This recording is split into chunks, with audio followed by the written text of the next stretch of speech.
Technically, desoldering does not require a hotter iron, but it often requires a more powerful, that is higher wattage iron to be effective and safe for your components. This is exactly what happened to me when I tried to desolder a few coils which I had soldered yesterday. I was struggling with the soldering iron with which I had soldered quite easily yesterday. When higher power soldering iron was used, the job was done quickly. While the melting point of the solder remains the same, the physics of removing it are more demanding than putting it on. Here is why a more powerful iron is usually recommended for desoldering.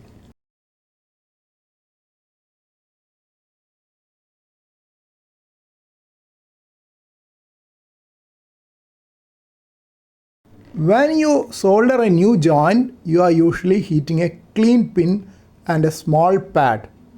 When you desolder, you are often dealing with large ground planes.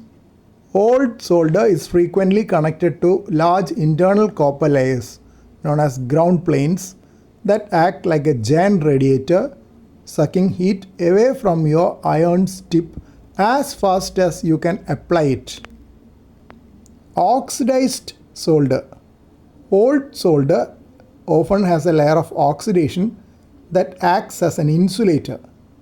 A weak iron, 15 to 25 watts, may struggle to penetrate this, while a 40 to 60 watt iron has the thermal reserve to maintain its temperature upon contact. Paradoxically, using a low wattage iron for desoldering is often more dangerous for the circuit board than using a high wattage iron. That's the low power trap. If your iron isn't powerful enough, you have to hold it against the joint for a long time, 30 plus seconds, waiting for it to melt. This long exposure allows heat to soak into the board, which can melt the glue holding the copper traces, causing lifted pads or fry the internal chips. The high power advantage. A powerful temperature controlled iron can melt the joint in 2 to 3 seconds, allowing you to remove the solder and get off the board before the heat spreads to sensitive areas. Here is a comparison at a glance. Typical wattage for soldering assembly, you need 25 to 40 watts. Then you will need for desoldering or repair 40 to 80 watts.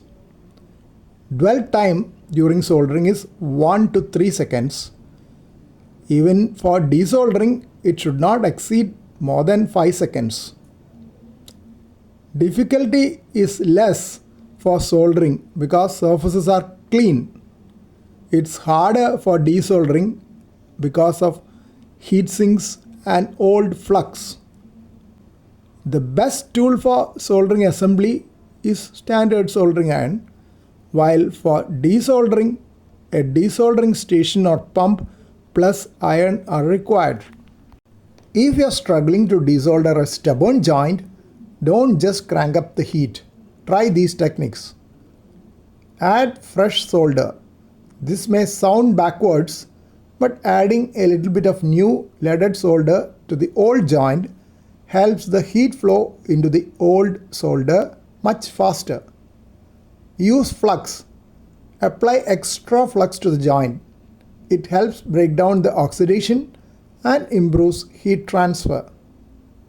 Increase tip surface area. Use a chisel tip rather than a needle tip.